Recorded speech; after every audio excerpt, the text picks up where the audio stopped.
Գյորջյան Կասկադ 60 ամիս փուլային վճարում բազմաթիվ առավելություններ։ Բերված փաստին նոր ինչ-որ անիմաստ փաստարկ մտածել, նախ որ փակուղում էին բանակցային գործընթացը փակուղում էր, դա ապացուցելու համար ընդհանրապես կարիք չկար բանակցային փաստաթղթերը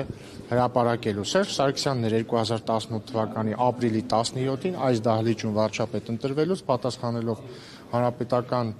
խմբակցության պատգամավորի հարցին ասել, որ բանակցային գործընթացը կանգնած է եւ որ հույս չի ներշնչում։ Հետո էլ ասում էր, որ ըստ էության հույս չպիտի ունենանք, որ Ադրբեջանը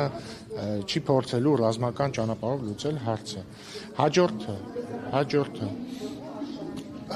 ինչու տեղի ունեցավ 44-օրյա պատերազմը։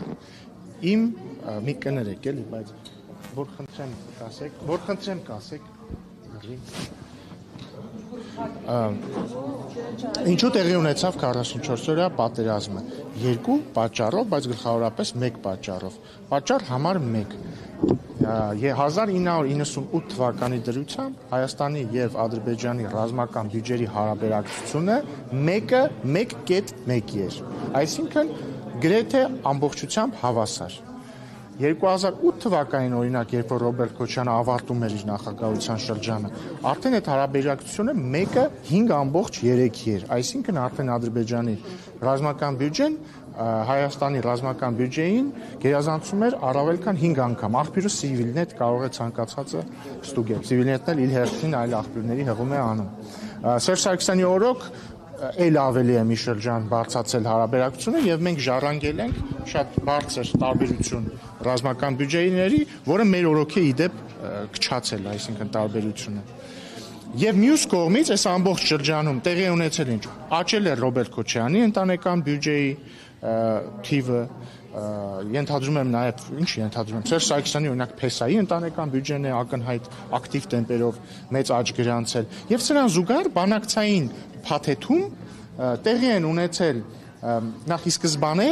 բանակցային փաթեթը ինչի մասին է եղել, ինչպես 7 շրջանները վերադարձնել Ադրբեջանին եւ ինչ անել Լեռնային Ղարաբաղի հետ, ընդ որում Լեռնային Ղարաբաղի հետ բոլոր բանակցային փաստաթղթերում պարզ չէր թե ինչ է լինելու, իսկ ինչ է լինել, եթե պարզ չի ինչ է լինելու, պետք է իմանաս ինչ է այդ պահին, իսկ այդ պահին բոլորը ճանաչում էին Լեռնային Ղարաբաղը որպես Ադրբեջանի մաս։ Մի վարքան ավարտեմ, հեսա դետալներով էլ կանդրադառնամ։ Եվ այսինքն մի կողմից մենք ունենք ռազմական բյուջեի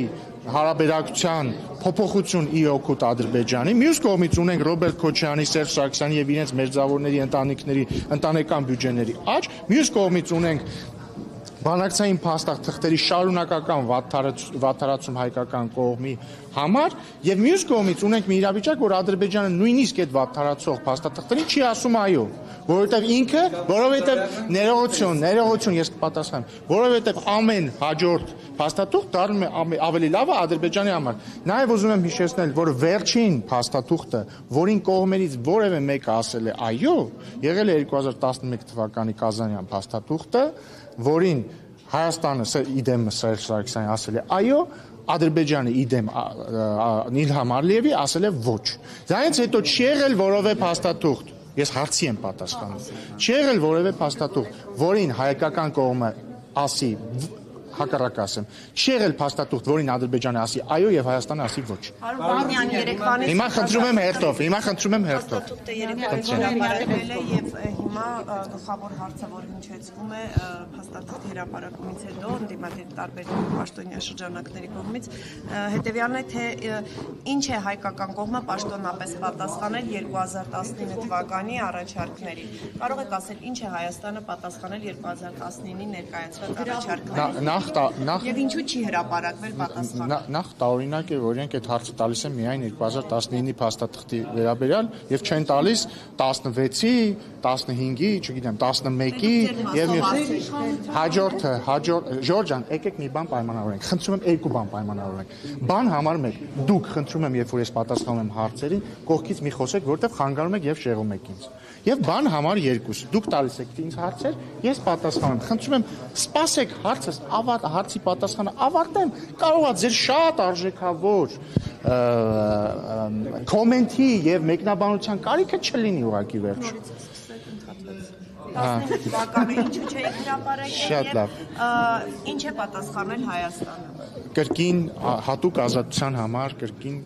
կրկնեմ։ Նախ շատ տարօրինակ է, որ այդ հարցը տվողները չեն հարցնում, բայց 2016-ի պատասխանը ինչ չեք հրապարակել, 2011-ին է, մյուսը։ Հաջորդը 2019-ի փաստաթուղթը ինչ է։ Իդեպ նոր վարչապետ Փաշինյանն էլ ասաց 2019 թվականի փաստաթուղթը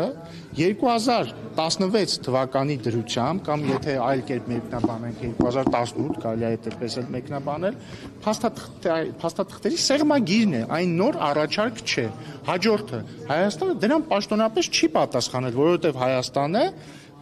տեսել է այսքան սեղմագիրը 2018 թվականի իրավիճակի եւ գնահատման փուլում է եղել։ Լսեցիք, վարչապետ Փաշինյանն էլ ասաց ի պատասխան դրա խոսքը գրավորի մասին չի։ Այսինքն համանախագահների հետ հանդիպման ընթացքում ինքը հարցրի արդյոք նշանակում է, որ Լեռնային Ղարաբաղը կարող է չլինել Ադրբեջանի կազմում։ Հնչել է պատասխան, որ եթե Ադրբեջանը ուզի։ Եթե իմի բերեմ եւ կարճ պատասխանեմ 2019-ի փաստաթուղթը, որը ինքնին ոչ թե անկախ փաստաթուղթ է, այլ 2016 թվականի եւ ընդհանրապես